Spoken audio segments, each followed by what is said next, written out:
तुम रूप हो या रंग हो जोश या के उमंग हो आग या सैलाब हो, बिजली हो या आफताब हो, उम्मीद हो या हो आरज़ू, कोई ख्वाब हो या हो जुस्तजू। क्या नाम है, क्यों मौन हो, तुम कौन हो, तुम कौन हो? तुम तो बोलोगे नहीं, मैं ही तुम्हारा परिचय दे देती हूँ, क्योंकि आज तुम श्रोता हो। अब तक जितना भी तुम्हें जाना है, पहचाना है, ये समझा है कि तुम वो परवाज हो जिसकी मंजिल ये खुला आसमान है, और तुम वो हौसला हो जो हार मानना नहीं जानता। तुम तो ताजगी का वो झोंका हो जो सब कुछ बदलकर नए जैसा कर देना चाहता है। तुम उम्र का वो पड़ाव हो जो आने वाले कल की एक खूबसूरत सी तस्वीर है, एक उज्जवल भविष्य की आधारशिला है।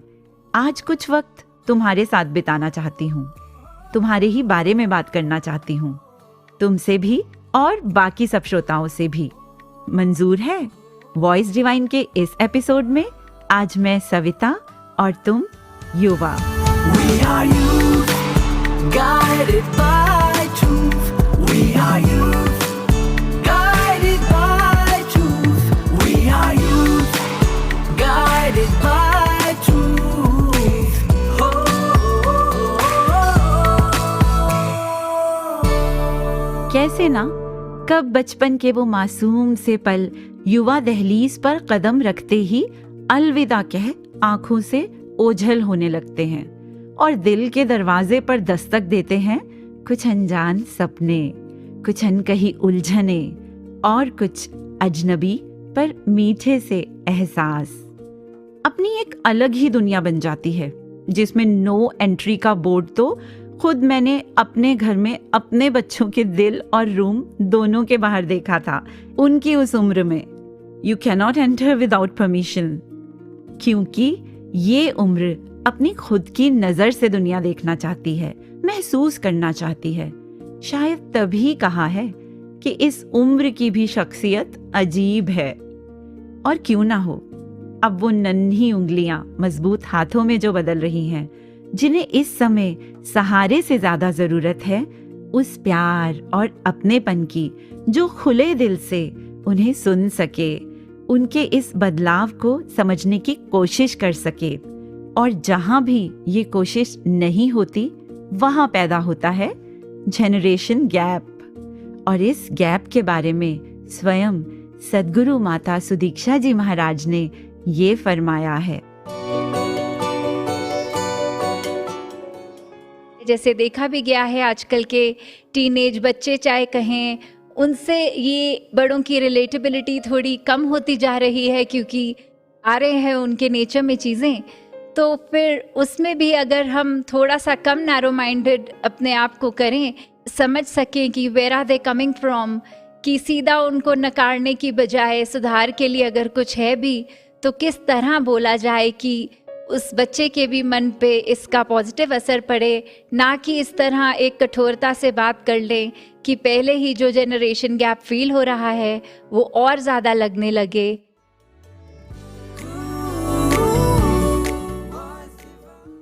वैसे तो युवावस्था आनंद और उत्साह का समय माना जाता है, पार्टी टाइम, पर आज युवाओं को भी बहुत सी चुनौतियों का सामना करना पड़ता है।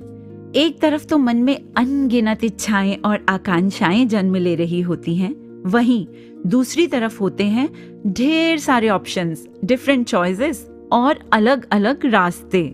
ये स्ट्रीम लूं या वो, कौन सा इंस्टीट्यूट, कौन सी यूनिवर्सिटी, कौन सी कंपनी, कौन सी फील्ड चुनूं, इंडिया में रहूं या अब्रॉड सेटल हो जाऊं, मम्मा पापा की मानूं या अपने दिल की सुनूं। उफ, कितनी सारी कंफ्यूजन्स। कितनी बार अपनी खुद की स्ट्रेंथ्स और पोटेंशियल का पता लगाने के लिए करियर काउंसलर्स की हेल्प लेनी पड़ती है। किसी को करियर की चिंता तो किसी को घर के नेगेटिव माहौल का स्ट्रेस, कहीं कमजोर आर्थिक स्थिति की परेशानी तो कहीं fear of missing out, FOMO. मेरी लाइफ के अलावा बाकी सबकी लाइफ कितनी हैपनिंग और इंटरेस्टिंग है। कहीं वर्क प्लेसेस के प्रेशर तो कहीं घर वालों की हाई एक्सपेक्टेशंस, और कहीं टॉक्सिक रिलेशनशिप से पीछा छुड़ाने की जल्दी, और भी जाने क्या क्या। कभी कभी तो लगता है हम बड़ों की लाइफ इन बच्चों की लाइफ से ज्यादा इजी है। Life is harder for young people now than it was for the previous generation. और बात यहीं खत्म नहीं होती। ये वो नाजुक उम्र है जिसमें गुमराह होने का, बहक जाने का खतरा भी सबसे ज्यादा होता है ना? आप में से भी तो कितनों ने एक्सपीरियंस किया होगा। बस एक बार ट्राई करने में कोई हर्ज नहीं। दोस्तों की बात नहीं मानी तो वो मुझ पर हंसेंगे। अरे रोज रोज थोड़े ही होगा, कभी कभी चलता है। आज बहुत टेंशन है। गलत संगति, बुरी आदतें, कितनी आसानी से दिल इनकी तरफ खींचा चला जाता है। एक बार से शुरू होकर कितने युवाओं को इन आदतों का शिकार बन अपनी जान गंवाते तक देखा है। और हद हो जाती है जब ऐसी घटनाओं और वारदातों के बारे में हम देखते, पढ़ते और सुनते हैं जिन्हें नौजवानों ने अंजाम दिया होता है। कहाँ खिलने की, ग्रो करने की उम्र, और कहाँ कभी कभी ऐसी विकृत मानसिकता देखने को मिलती है। अरे ये सब सुनकर कहीं आप निराश ना हो जाना। अगर जिंदगी में समस्याएं हैं तो परमात्मा ने समाधान भी दिए हैं। तो चलिए अब चलते हैं पहले ऐसे समाधान की ओर, संपूर्ण अवतार बानी के इस पावन शब्द के रूप में। सदा निमरता दे विच रहना, हे मुरशद दा कहना है। सदा निमरता दे विच रहना, हे मुरशद दा कहना है। सदा न्यों के चलना जगते, सदा न्यों के चलना जगते, ए गुरमुख दा गहना ए। सदा निमरता दे विच रहना, ए मुरशद दा कहना ए। सदा निमरता।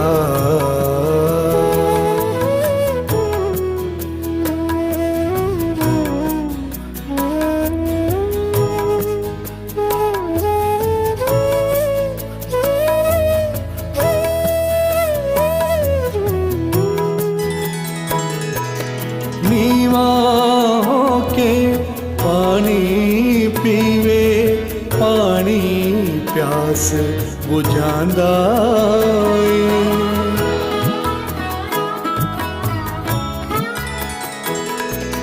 नीवा होके पानी पीवे, पानी प्यास बुझांदा ए। पानी प्यास बुझांदा ए।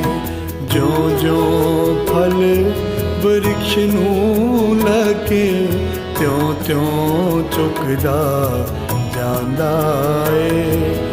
जो जो फल वृक्ष नूं लगे, त्यों त्यों चुकदा जांदा ए। सदा निमरता दे विच रहना, हे मुरशद दा कहना ए।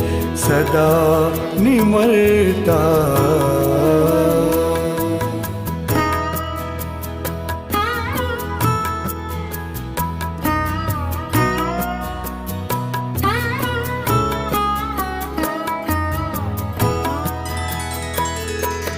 पानी जो जो नीवा चले, त्यों त्यों सागर जांदा ए।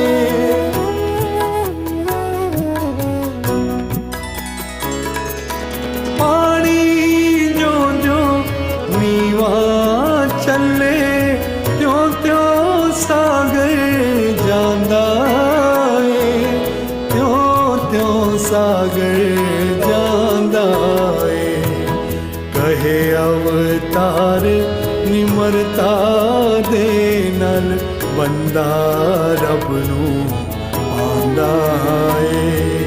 कहे अवतार अवतार निमरता दे नल बंदा रब नू पांदा ए सदा निमरता दे विच रहना हे मुरशद दा कहना ए सदा निमरता दे विच रहना हे मुरशद दा कहना ए सदा न्यों के चलना जगते सदा न्यों के चलना जगते ए गुरमुख दा गहना ए सदा निमरता दे विच रहना हे मुरशद दा कहना ए सदा निमरता। आप सुन रहे हैं वॉइस डिवाइन और आज हम बात कर रहे हैं अपने युवा साथियों से। तो समाधान की बात हो रही थी, अब चलते हैं अपने समाधान नंबर 2 की ओर, यानी पैनल डिस्कशन की ओर, जिसमें हमारा सौभाग्य है कि आज हमारे साथ जुड़ी हैं reverend Shalu Mutreja ji, who is a counseling psychologist and is on the panel of Ministry of Education's initiative Manodarpan, which is working on the psycho-social well-being for the citizens of India. और इसके अलावा शालू जी अनेक सेवाएं भी सद्गुरु के चरणों में निभा रही हैं। इनका निरंकारी स्टूडियो में बहुत बहुत स्वागत है। थैंक यू जी। तो आइए जानते हैं शालू जी से कि उनके अनुसार आज यूथ की परेशानी का, समस्याओं का मूल कारण क्या है।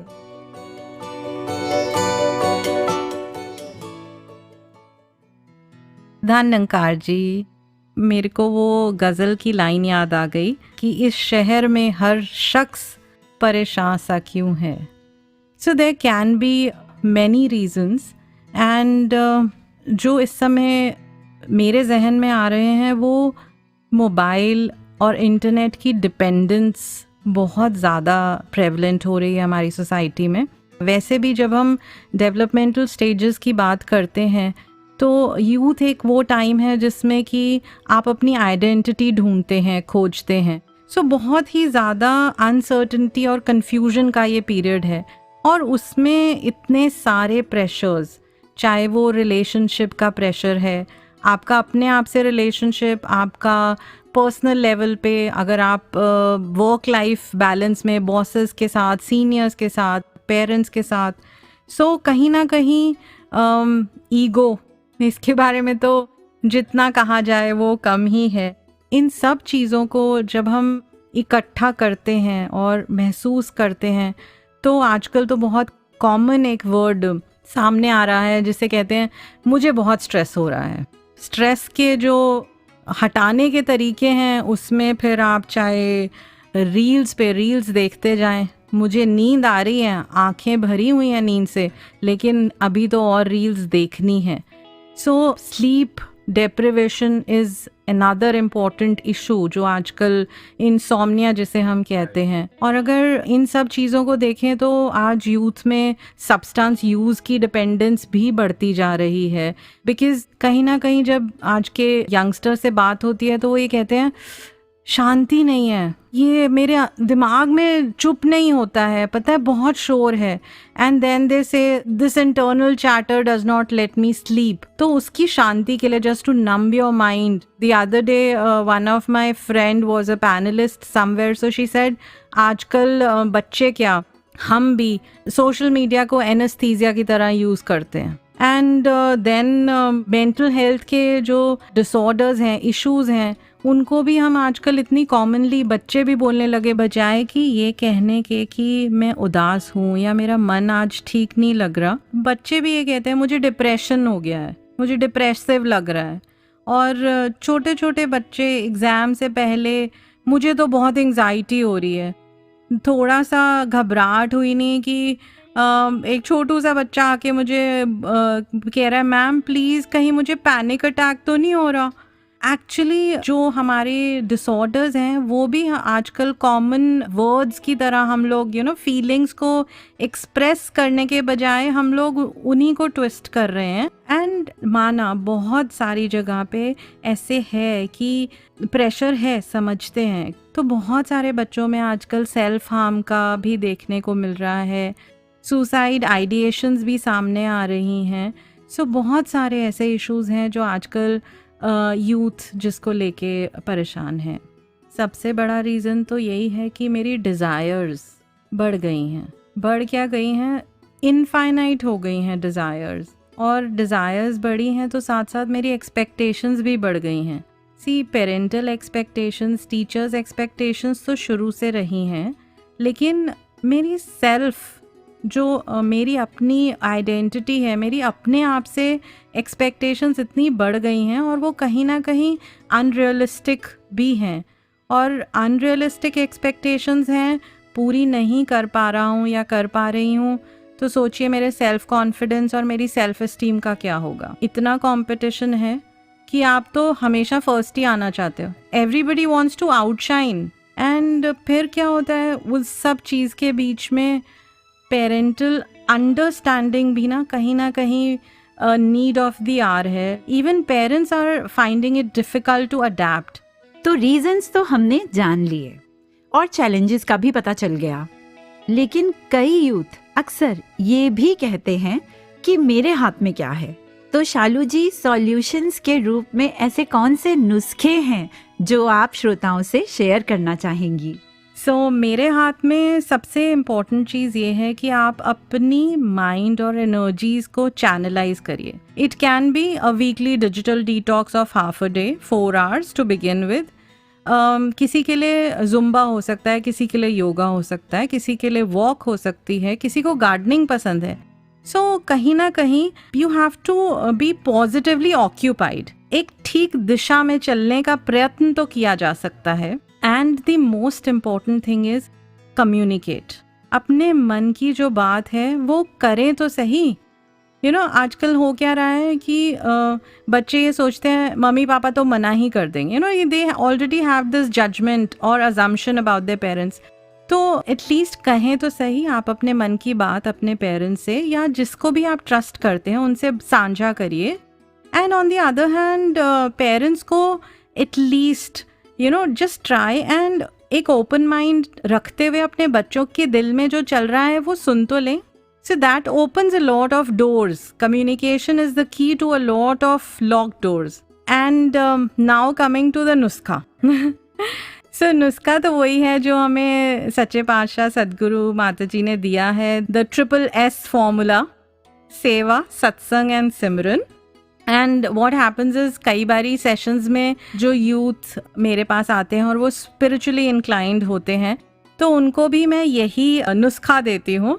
सेवा अगर हम देखें तो that is communication with your self.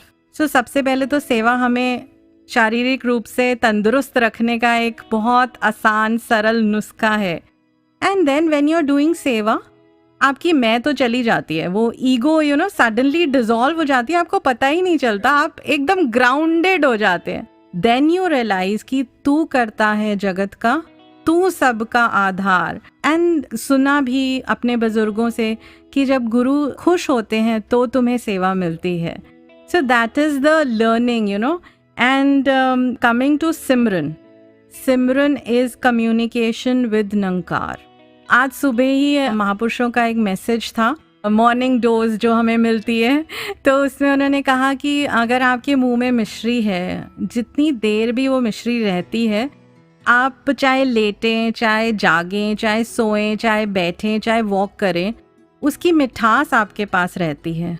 तो सिमरन भी ऐसा ही है, जब जब भी वो एक और लाइन है कि तेरा जिक्र है या इत्र है, जब जब करता हूँ महकता हूँ। तो सिमरन तो इस सद्गुरु की महक है, वो मिठास है। एंड सत्संग is communication with the like minded people. जैसे हम मोबाइल चलाते हैं तो उसको चार्ज करते हैं, गाड़ी चलाते हैं तो पेट्रोल डालते हैं, तो ऐसे अपने आप को, ये शरीर को चलाने के लिए वो जो पॉजिटिविटी की डोज और एनर्जी चाहिए होती है ना, आप सत्संग पे चले जाएं। और अक्सर कई बारी सुना है कि मन के सवालों का जवाब तो बस संगत में बैठेंगे और ऐसे लगेगा ये तो मेरे लिए ही आ रहा है। So that's the experience from सत्संग। एंड सत्संग जाते ही आपको अपने आप वो वर्क लाइफ बैलेंस के सल्यूशंस मिलने लगते हैं। और अक्सर सुनते भी है ना हम कि पकिया दे नल मिल के बैठो, कचिया दे विच मिलो ना, लोग की लख पुलेखे पावन, अपनी था तो हिल्लो ना। शालू जी ने तो जैसे शीशे पे जमी सारी धूल साफ कर दी। इनका बहुत बहुत शुक्रिया। थैंक यू जी, धन्यकार जी। उम्मीद है हमारे सभी सुनने वालों को, खासकर युवा श्रोताओं को काफी क्लैरिटी मिल गई होगी। तो अब सिर्फ सुनना नहीं है, मानना भी है। कई बार ऐसे भी माइंडसेट देखे गए हैं जो ऐसा कहते हैं कि आपका कहना तो सही है पर मैंने रहना वही है। ये तो हुई हंसी की बात। कई बार जिस बात को सीखने में किसी दूसरे को, किसी बड़े को कई साल लग जाते हैं, उसी बात को अगर बच्चे बड़ों के अनुभव को सुनकर उसी समय मान लें तो वो अपने कई साल बचा सकते हैं, कई सारी गलतियों से भी बच सकते हैं। तो इस हेल्दी डिस्कशन के बाद अब बढ़ते हैं एक प्यारे से भक्ति गीत की ओर। पैरों च पैर रख के चलने जे रहबर दे, पैरों च पैर रख के चलने जे रहबर दे, पारस ऐसे तो इसदा चजते आचार लइए, पारस ऐसे तो इसदा चजते आचार लइए, दुनिया सवर ही जानी, दुनिया सवर ही जानी, खुद मुँह सवार लइए, सतगुर दी सोच लैके सोचा शिंगार लइए, सतगुर दी सोच लैके सोचा शिंगार लइए। युवावस्था, यंग एज परिवर्तन का समय है, इवॉल्व होने का, ग्रोथ का, एक्सप्लोर करने का टाइम है। कितने युवाओं ने अपनी यंग एज में ही महान उपलब्धियां हासिल की, समाज को, देश को, दुनिया को ऐसी देन दी जो कभी भुलाई नहीं जा सकती। कितने युवा फिलोसोफर्स हुए, रिफॉर्मर्स बनके अनेक सामाजिक बुराइयों को दूर किया, freedom fighters, authors, pilots, scientists, astronomer या वीर जवान बनके देश को बचाया भी और देश का नाम भी रोशन किया, और आज भी कर रहे हैं।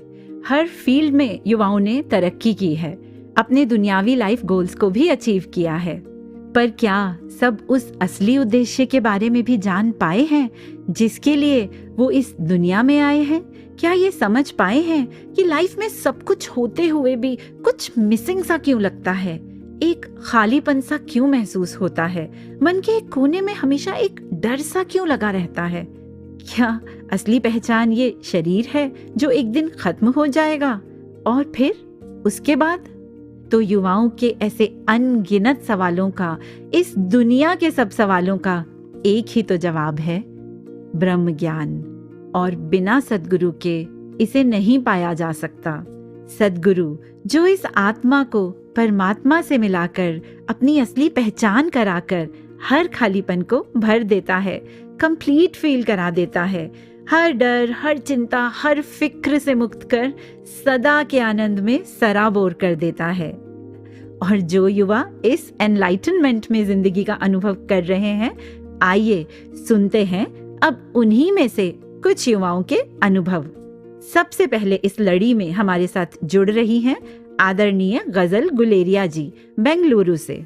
We are youth, guided by truth. प्यार से कहना जी, धन्यवाद जी।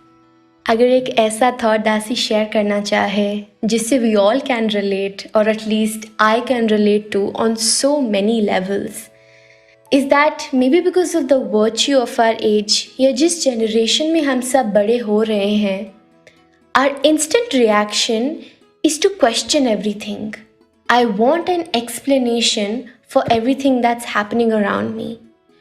और शायद इसी वजह से मैं अपने जीवन में हर एक व्यक्ति को और हर एक सिचुएशन को बड़े ही लिमिटेड से पर्सपेक्टिव से देखती हूँ। अगर कहना चाहूँ तो बड़े ही सीमित से दृष्टिकोण से देखती हूँ। अगर कोई भी वस्तु, व्यक्ति या कोई भी सिचुएशन मेरी अपब्रिंगिंग से, मेरे इन्वायरमेंट या मेरी अंडरस्टैंडिंग के दायरे में नहीं आती, तो उसे समझने के बजाय, उसके पीछे की वजह जानने के बजाय मैं I just rule it out, I treat it और आई ट्रीट देम लाइक आउटकास्ट्स। एक बहुत ही रीसेंट इंसिडेंट है जो दासी आपके साथ साझा करेगी। कुछ समय पहले हमारे कॉलेज में एक स्पोर्ट्स इवेंट था, एंड सो ऑब्वियसली वो आउटडोर्स में कंडक्ट किया गया, और एक्सेसिव हीट और बहुत धूप होने के कारण सारे स्टूडेंट्स ने और सारे टीचर्स ने कैप्स पहन रखी थी, चश्मे लगा रखे थे, धूप से बचने के लिए शेड्स पहन रखे थे। सुबह से शाम हो गई, सूरज भी ढल गया, हम सब आउटडोर्स से अंदर ऑडिटोरियम की तरफ भी आ गए, लेकिन मेरी विसिनिटी में एक टीचर थी और मेरी नज़र उनमें से नहीं हट रही थी, क्योंकि उन्होंने अपने काले चश्मे शाम तक नहीं उतारे थे, उनके शेड्स अभी भी लगे हुए थे, and she was walking around with them. और मेरे लिए देखना बड़ा ही अनसेटलिंग सा हो रहा था। And so naturally the first thought that came to my mind was, if I may use layman language here, इन्हें बड़ी स्टाइल की पड़ी है। I think she is just doing it to make a statement, she is doing it to look more fashionable maybe. और इन्हीं thoughts को मैं अपने ही अंदर मैरिनेट होने दे रही थी कि थोड़े समय में वो खुद टीचर हम सब के पास आई और उन्होंने कहा कि I am really sorry, I know I look like the odd one out here, but that's only because I have conjunctivitis and the doctors asked me to wear these shades at all times. बहुत frequently मेरे साथ ये life में होता है कि अगर किसी के खाने पीने का तरीका, किसी के उठने बैठने का तरीका, उन्होंने क्या पहना है, वो क्या कर रहे हैं, उनके हेयर कलर क्या है, अगर वो मेरी समझ में ना आए या वो मुझे पसंद ना आए तो मैं जजमेंटल हो जाती हूँ।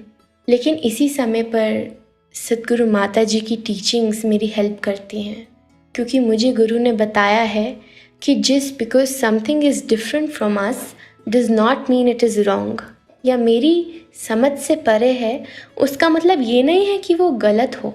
और हुजूर ने मुझे ये भी समझाया कि मुझे हर एक व्यक्ति को बेनिफिट ऑफ डाउट देना है, कि शायद कोई ऐसी चीज़ हो जो मैं ना समझ पा रही हूँ, शायद किसी बात का कोई हिडन कॉन्टेक्स्ट हो जो मेरी समझ में ना आ रहा हो, पर इसका मतलब ये नहीं है that I end up judging other people or I end up labeling them as right or wrong, good or bad। तो यही टीचिंग्स सद्गुरु की मेरे को डेली बेसिस पर बहुत हेल्प करती हैं to become a better version of myself. धन्यवाद जी।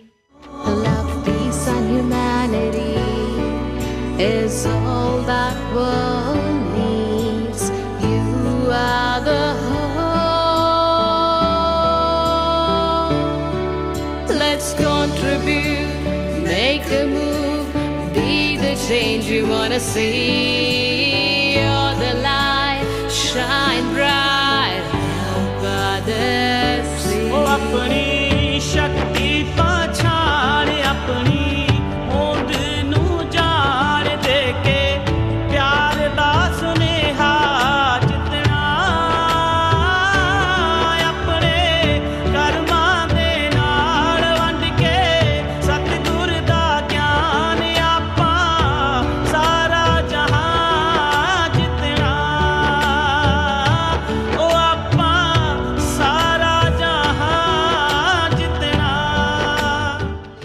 सब गुनाहों से बचाने को मुझे हर जगह हाजिर खड़ा है सद्गुरु।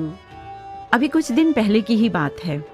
एक ऐसे महात्मा से मिलना हुआ जो सद्गुरु माता जी के एक टूर का हिस्सा बने। तो उन्होंने बताया कि एक दिन किसी एक जगह पे जब सत्संग कार्यक्रम था तो उस दिन सुबह ही उन्हें किसी ने कुछ ऐसा कह दिया जो उन्हें अच्छा नहीं लगा। तो जब सत्संग का टाइम हुआ, सद्गुरु के प्रवचन प्रारंभ हुए, तो ये सामने ही अपनी ड्यूटी पे खड़े थे। तो उन्होंने बताया कि मेरा पूरा ध्यान बार बार उस व्यक्ति और उसकी बात की तरफ ही जा रहा था कि उन्होंने मुझे ऐसे बोला, ये अच्छा नहीं किया, और बस एक बार संगत खत्म हो फिर मैं जाके उनसे बात करता हूँ और उनको उनकी बात का अच्छे से जवाब देता हूँ।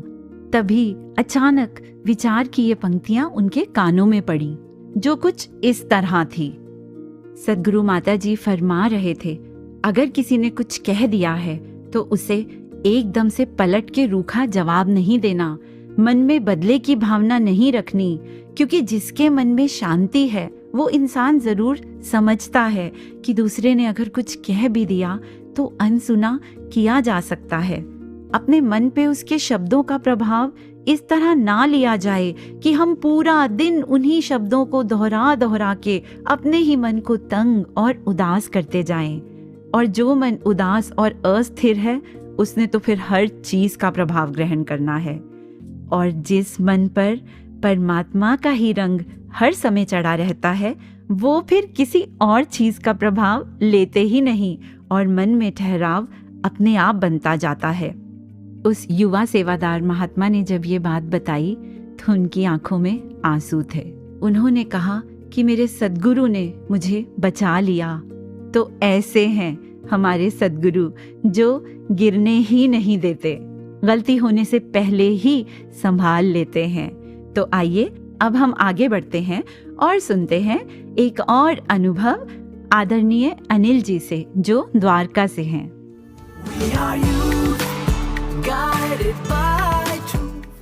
दानेकार जी, एज अ यूथ अगर दास एक्सपीरियंस की बात करे, अनुभव की बात करे, तो दिन प्रतिदिन बहुत सारे अनुभव होते हैं जो सतगुरु से जोड़ते हैं, जो निरंकार का एहसास कराते हैं। इनमें से ही कई अनुभव याद रह जाते हैं। कई बार नॉर्मल डिस्कशन में भी ऐसी बातें आ जाती हैं जो हमारा जीवन परिवर्तित कर देती हैं। ऐसा ही दास को एक एक्सपीरियंस याद आ रहा है कि हम सब यूथ इकट्ठा हुआ करते थे, बैठते थे, गुरु चर्चा करते थे, और जब हमने जाना तो एक एक्सरसाइज रूप में कोई ना कोई बात लेकर जाना और उसको एक टास्क के रूप में नेक्स्ट मुलाकात तक पूरा करना। कभी संपूर्ण अवतार वाणी को पढ़ने का प्रण लेना, कभी रोज़ सुबह संगत आने का प्रण लेना। ऐसे ही एक दिन एक महात्माओं के मन में भाव आया कि इस हफ्ते का जो एक्सरसाइज है वो हम लेते हैं कि हमने सब ने अपने अपने घरों में जाकर माता पिता का चरणामृत बनाना है। मन में एक्साइटमेंट हुई कि हाँ, ये करके हमें खुशी मिलेगी, माता पिता को भी खुशी मिलेगी। तो हम सब ने बहुत खुशी खुशी इसको स्वीकार किया। अब हम जब दोबारा मुलाकात हमारी हुई तो हम सब जाहिर सी बात है उसको डिस्कस कर रहे थे। एक महात्मा उस डिस्कशन में पार्ट नहीं ले पा रहे थे। हालांकि जब भी एक्सरसाइज ऐसी कोई करती थे वो बहुत एक्टिवली उसमें पार्टिसिपेट किया करते थे, लेकिन पता नहीं क्यों आज वो कुछ उदास दिखाई दे रहे थे। नेक्स्ट टाइम जब हम मिले तब भी उनके चेहरे के भाव कुछ इस तरीके से ही दिखाई दे रहे थे, लेकिन नेक्स्ट टाइम उसके बाद जब हम मिले तो वो बहुत खुश दिखाई दे रहे थे और वो ये कहते दिखाई दे रहे थे कि हाँ जी, दास ने भी अपने माता पिता का चरणामृत बना लिया। अब हमने उनसे जिज्ञासावश पूछा कि महापुरुषों बख्श लेना, ये तीसरी बार है जब हम इसका डिस्कशन कर रहे हैं। पहली 2 बार में हमने आपके चेहरे पर एक अजीब सी उदासी देखी थी, क्या उसका कोई खास कारण था? तो उसके बाद जो उन्होंने बात बताई वो वाकई प्रेरणादायक थी। उन्होंने आगे बताया कि जब ये बात हुई कि अपने अपने माता पिता का चरणामृत बनाना है, मेरे लिए ये बहुत बड़ी बात थी, क्योंकि मेरे पिता से बिल्कुल नहीं बनती। हमारे क्लैशेस इतने ज़्यादा बढ़ गए थे कि हम दोनों एक जगह बैठ भी नहीं सकते थे। अगर मैं अंदर बैठा हूँ तो पिताजी बाहर बैठते थे, अगर मैं बाहर बैठा हूँ तो पिताजी अंदर बैठते थे। तो उन क्लैशेस का इतना ज़्यादा लेवल हो चुका था कि हम किसी भी बात पर नॉर्मल बातचीत नहीं कर पा रहे थे। और उसमें ये चरणामृत बनाने का भाव, तो पहले दिन तो मैं नहीं कर पाया और दूसरे दिन भी नहीं कर पाया, लेकिन फिर मैंने अपने मन को समझाया, मजबूती दी कि सभी कर रहे हैं, सभी अपने माता पिता का चरणामृत बना रहे हैं, सभी वो सुख प्राप्त कर रहे हैं, सभी घरों में खुशियां ला रहे हैं, घरों को स्वर्ग बना रहे हैं, तो मैं भी क्यों ना एक प्रयास करूं। तो उन्होंने आगे कहा कि मैंने अपने कंधे पर तौलिया लिया, बर्तन लिया और जहां माता पिता बैठे थे वहां जाकर मैं बैठ गया। अब मैं उनका चरणामृत बना रहा हूं और मेरे पिताजी मेरी माताजी से पूछ रहे हैं कि ये क्या कर रहा है। वो बड़े उत्सुक हो रहे हैं, बड़े आश्चर्यचकित हो रहे हैं। अब जैसे ही वो प्रोसेस खत्म हुआ, मैंने चरणों में सिर रख के धन्यवाद की। उन्होंने उठाया और उठाकर पूछा कि ये क्या है। तो मैंने उनको बताया कि हमारा जवानों का ग्रुप है, उसमें ये डिसाइड हुआ था कि सभी अपने अपने घरों पर जाकर अपने अपने माता पिता का चरणामृत बनाएंगे। तो मैंने बस वही चरणामृत बनाया है और अब तक मेरे से जो भी भूले हुई हैं मेरे को उनके लिए आप माफ़ कर देना। बस कहते हैं मैंने इतना कहा और मेरे पिताजी माताजी दोनों की आंखों से आंसू बह रहे थे और उनको देखकर मेरी भी आंखों में आंसू बह रहे थे। और उस घर की जो नेगेटिविटी थी, जो उस माहौल की नेगेटिविटी थी, वो मानो सारी उन आंसुओं में बह गई। और आज महापुरुषों, मेरे घर का माहौल इतना पॉजिटिव है, इतना आनंदमयी है कि मैं उसका बयान नहीं कर सकता। तो सतगुरु माता जी कृपा करें कि हम ऐसे पॉजिटिव प्रयास करते रहें और जो भी अगर हमें कुछ पॉजिटिव लगता है उसे अपने जीवन का अंग बनाते चले जाएं और सतगुरु की शिक्षाओं पर चलते चले जाएं। धन्यवाद जी। नौजवानों सुनो, नेक इंसान बनो, छोड़ के नफरतें राहे उल्फत चुनो। सतगुरु ने दिखाई जो राहें चुनो, सतगुरु ने दिखाई जो राहें चुनो। हाँ, सच्चाई की मशाल को लिए ओ नौजवानों, जलाते चलो सब बुझे दिए ओ नौजवानों। सच्चाई की मशाल को लिए ओ नौजवानों, जलाते चलो सब बुझे दिए ओ नौजवानों। एक और बात याद आई, आपसे ज़रूर शेयर करूंगी।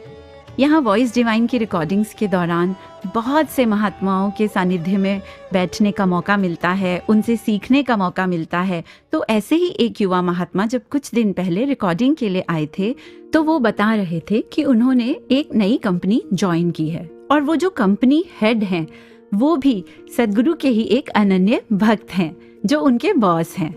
वो एक बहुत ही फेमस ऐप के फाउंडर भी हैं। तो ये युवा महात्मा उनके बारे में, अपने बॉस के बारे में बताते हुए कह रहे थे कि उनका जीवन, उनका व्यक्तित्व ऐसा है कि जो भी उनसे मिलता है ना, प्रभावित हुए बिना नहीं रहता। अब भाई ये सुन के तो मेरी उत्सुकता और बढ़ गई। फिर उन्होंने बताया कि उनकी और बॉस की सीट साथ साथ है, तो कैसे हर सुबह वो निरंकार को याद करके ही दिन की शुरुआत करते हैं। कोई भी काम शुरू करने से पहले या कोई इम्पोर्टेंट डिसीजन लेने से पहले सद्गुरु को याद करते हैं, निरंकार का सिमरन करके ही आगे बढ़ते हैं।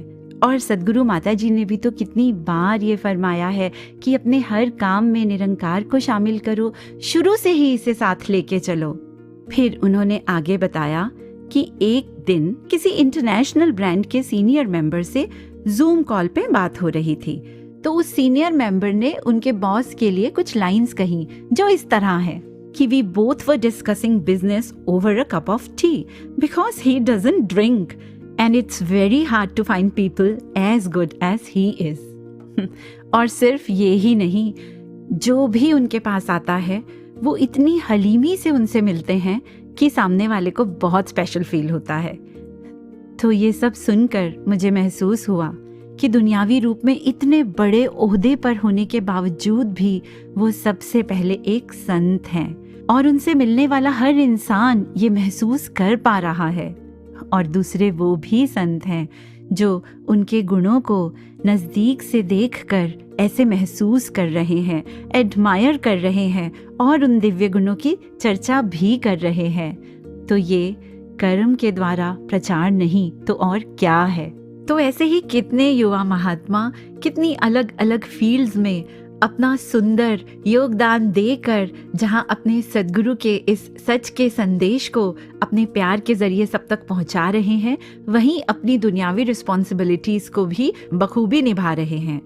ऐसे ही एक और प्रभावशाली युवा संत जिन्होंने अभिनय की दुनिया में अपनी एक खास पहचान बनाई है, आदरणीय मनीष वधवा जी, ये भी आज हमारे साथ जुड़ रहे हैं।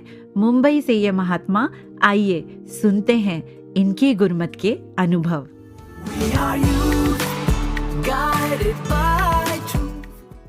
धन्यकार जी, हर किसी की जिंदगी में, मेरी जिंदगी में, आपकी जिंदगी में ऐसी कई बातें होती हैं जो कदम कदम पर हमें बहुत कुछ सिखाती रहती हैं। तो ऐसी ही एक सीख जो मुझे हमेशा याद रहती है, हमेशा मेरे साथ है, पर अक्सर मैं उसे भूल जाता हूं। मुझे याद है मैं कॉलेज के वक्त जब मैं पढ़ रहा था तब की बात है। विवेक शौक जी फिल्मिस्तान स्टूडियो में शूटिंग कर रहे थे और मैं गुरु वंदना के लिए एक नाटक तैयार कर रहा था। तो उसके कुछ डिस्कशंस के लिए, उसकी परमिशन के लिए मैं उनके पास फिल्मिस्तान स्टूडियो पहुंच गया। तो बड़ी अच्छी बातें हुई और बातों बातों में उन्होंने एक बात का जिक्र किया जो भी मेरे साथ है। उन्होंने कहा कि आज मैंने अपने बॉय को, अपने जो मेरा असिस्टेंट है, मैंने उससे कहा कि आज मुझे पाइनएप्पल जूस चाहिए। तो उसने प्रोडक्शन वाले को जो लेकर आता है अक्सर, उससे उसका जिक्र कर दिया। अब आधा घंटा हो चुका था, जूस नहीं आया और एक 45 मिनट्स के बाद जब जूस आया तो वो ऑरेंज जूस था। तो जो मेरा असिस्टेंट था वो भड़क गया कि ये क्या भाई, मेरे सर ने कहा था ना कि पाइनएप्पल जूस चाहिए, आप ऑरेंज जूस ले आए। विवेक जी ने कहा मैं सुनता रहा और प्रोडक्शन वाले ने कहा कि अरे मुझसे गलती हो गई, मुझे याद नहीं रहा, जबकि मैंने उससे कहा था। उसने गलती की होगी। नहीं, मैंने उससे कहा था, उसने थोड़ी सी बातें बनाई। अब विवेक जी कहते हैं कोई बात नहीं, आज ऑरेंज जूस सही। तो मैंने उनसे पूछा कि ये किस तरह से किया आपने। तो उन्होंने कहा कि अगर हो सकता है कि मैं शूटिंग पर हूं, पाइनएप्पल जूस से मुझे कोई नुकसान हो जाता, तो अपने आप मेरे निरंकार ने, मेरे सदगुरु ने उसे चेंज कर दिया, जो मेरी भलाई के लिए था। उस वक्त तो मेरे पास कोई शब्द नहीं थे सुनकर कि हम छोटी छोटी बातों में अक्सर भड़क जाते हैं कि क्या कर रहे हो यार, ऐसा कैसे कर दिया तुमने, जबकि पहला रिएक्शन यही होता मेरा कि मैंने कहा था ना तुझसे क्या लेकर आना है, क्या लेकर आया। तो आज जब ये बात मुझ पर बीतती है, अभी कुछ दिन पहले की बात है, मैं शूट कर रहा था अहमदनगर में और लंच ब्रेक हो गया और शूटिंग का खाना बाहर सर्व हो रहा था। मेरे पास मेरा असिस्टेंट था, वो खाना ले आया और सारी चीज़ें उसने प्लेट में लगा दी। अब बाहर मैंने देख लिया था कि तंदूरी रोटी बन रही है और मैंने उससे कह दिया कि वो तंदूर की रोटी बन रही है, वो गर्म गर्म है, वो लेकर आना। शायद वो भूल गया या क्या हुआ, उसने वो जो चपाती थी वो मेरी प्लेट में रख दी। अब पहला रिएक्शन मेरा ये था कि मैंने तुझसे क्या कहा था। अब उसे याद आया, जो मेरा मेकअप मैन है उसने कहा कि सर ने क्या कहा था। अब वो भागा, लेकिन जब तक वो लेकर आया तो उसे लगा था कि वो बिल्कुल डरा हुआ था, बिल्कुल सर सर सर ये रोटी है सर, ये तंदूरी है सर, ये खा लीजिए। तो अचानक मेरा रिएक्शन चेंज देखकर उसने सर कहा, मैंने कहा कोई बात नहीं दीपक, हो जाता है, कोई बात नहीं, कोई बात, मैं ये चपाती मैंने खा ली है, अब कोई बात नहीं सर, सॉरी सर, मैं गलत हूं सर, मैं भूल गया सर। तो ये गलती मुझसे भी हुई थी और अक्सर होती भी है, लेकिन वो सीख विवेक शौक जी की, वो सीख आज भी मेरे साथ है कि शायद इस चपाती में मेरी भलाई थी, उस तंदूरी रोटी में नहीं। ये ऑरेंज जूस मेरे लिए ज्यादा अच्छा है। आज अगर पाइनएप्पल जूस आता तो मेरा गला खराब हो जाता। लेकिन इसका मतलब यह भी नहीं है कि मैं या वो सामने वाला इसके लिए कोशिश ही ना करे। 100% कोशिश करने के बाद भी अगर वो चीज पूरी नहीं होती है, वो चीज जो मुझे चाहिए वो नहीं ले आता है या नहीं ला पाता है, ये मर्जी सद्गुरु निरंकार की है। अगर वो ले आता है तो भी वही कर रहा है, अगर वो नहीं लाया है तो भी वही कर रहा है। इसे 100% मान लें, इसी में हमारी भलाई है। तो ये विवेक जी से जब मैंने सीखा कि वो कैसे दूसरे में भी वही अंश देखते हैं, उस परमात्मा के अंश को जो उनमें भी है, जो मैं अक्सर भूल जाता हूं। मेरी कोशिश रहती है कि मैं अब वो बात आने से पहले कि ये तू क्या ले आया, ये बात मुझे पहले याद रहे कि अच्छा किया तू यही ले आया। अगर तू वो ले आता जो मुझे चाहिए था, वो मेरे लिए शायद ठीक नहीं होता। तो आज जो मुझे ये दे रहा है वो मेरे लिए सबसे बेस्ट है। अगर ये हम मान लेते हैं तो हम खुश रहते हैं, और वो सच में, आप यकीन मानिए, वो सच में बहुत अच्छा होता है। पर इसका मतलब ये भी नहीं हुआ कि हम कोई चीज करने के लिए कोशिश ना करें। हमें कोई चीज चाहिए तो उसके लिए कोशिश जरूर करनी है, लेकिन वो अगर हमारे पास फिर भी नहीं आती है तो हमें सेटिस्फैक्शन होना चाहिए कि नहीं, सद्गुरु ने जो किया बिल्कुल सही है, वही हमारी भलाई में था। अगला दे बूहे आजों कई बार तेनू लंगाया,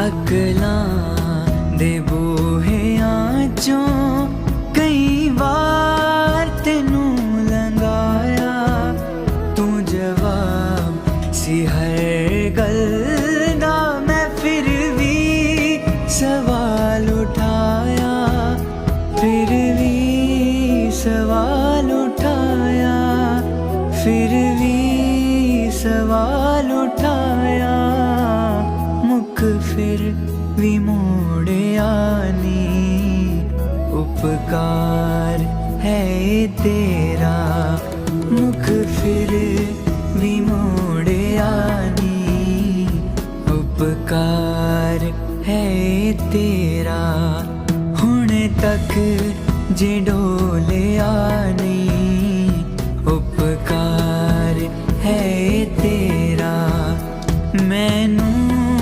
खंगोलिया नहीं, मैनू खंगोलिया नहीं, उपकार है तेरा, हुण तक जे डोलिया नहीं, उपकार है तेरा।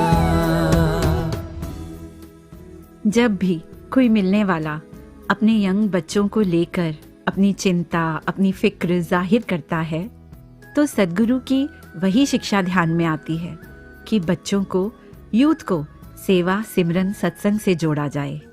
सद्गुरु और साध संगत से बड़ा मार्गदर्शक और सेफ शेल्टर दुनिया में कोई और नहीं है। और बहुत सारे ऐसे यूथ हैं भी जिन्होंने हर कॉन्सेप्ट को क्लैरिटी से समझा है, इस निरंकार को देखा है और देखकर भक्ति पथ पर आगे बढ़े हैं, और दिन भर दुनिया में रहते हुए भी इस निराकार के एहसास को नहीं भूलते। हर रोज नियमित रूप से सत्संग में भी आते हैं और सेवाओं को भी संभाल रहे हैं।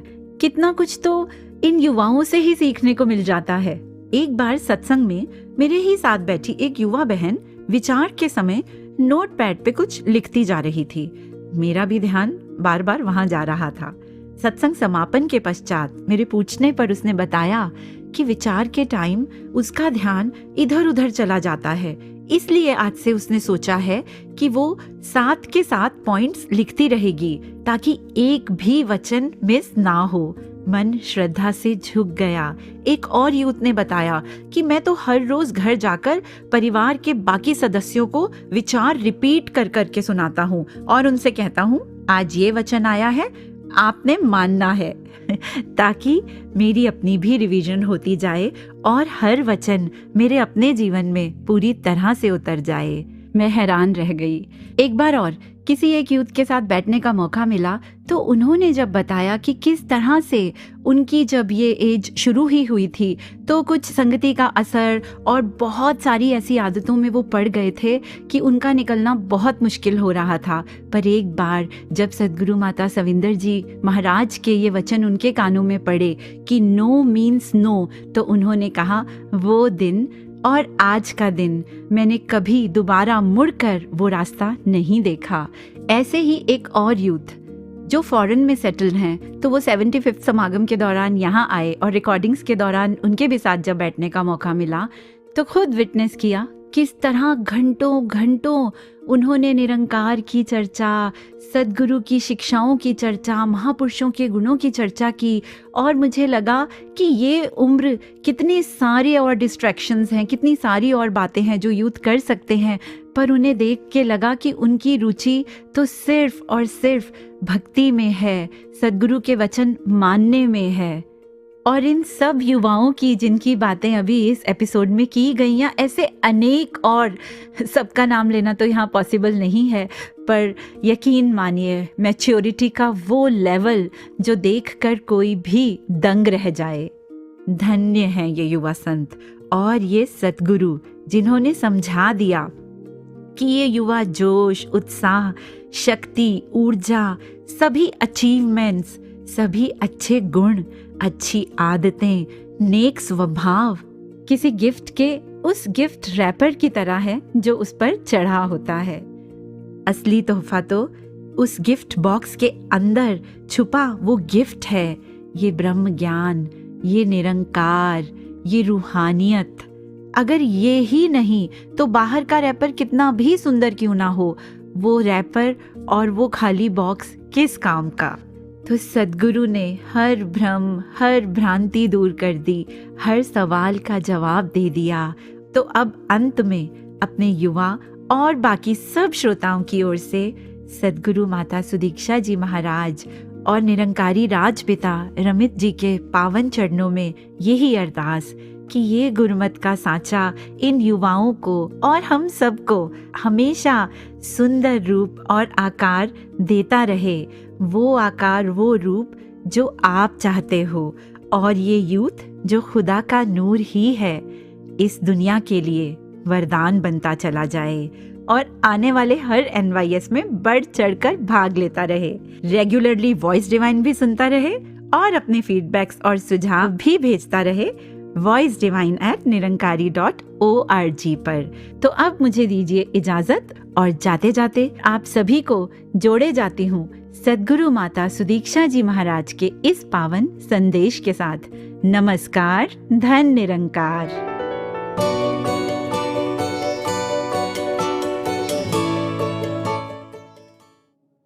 जीते जी एक हमारा जीवन के हर पल में वो ध्यान कहाँ होता है कि अक्सर हमें हर एक को पता है, हर एक ने एक ग्रंथों को पढ़ लिया है, एक संतों की वाणी को सुन लिया है कि जीते जी इस परमात्मा की प्राप्ति कर लो, इसको देख लो, और वही सुन के भी अनसुना कर देना, ये ध्यान उस बात में ना लगाना। तो कैसे एक भाव यही कि मनुष्य ने कोई ना कोई कारण बना लिए हैं कि हम अभी बाल अवस्था है, बाद में भक्ति कर लेंगे, अभी युवा अवस्था है, अभी तो हमारा एक कामकाज पढ़ने लिखने की उम्र है, मस्ती करने की उम्र है, और कहाँ फिर वृद्ध अवस्था में जाके कर लेंगे। पर बात वही कि कैसे एक बाल अवस्था की भी जहाँ बात करते हैं वहाँ भी भक्त प्रहलाद, भक्त ध्रुव जैसे संत हैं जिन्होंने ये साबित किया कि भक्ति कोई उम्र का मोहताज नहीं है। जब आँख खुले तब सवेरा, आप बालपन में भी इस परमात्मा की प्राप्ति कर सकते हैं, नौजवानों वाली अवस्था में भी इसमें भी ये प्राप्ति हो जा सकती है। और जितने जल्दी करके इसको समझ लें तो ये जो सबसे पूर्ण कार्य है, सबसे इम्पोर्टेंट काम है, वो पूरा होते ही फिर बाकी का जीवन भी बहुत सुखद बीत जाता है, एक आनंद की अवस्था होती है।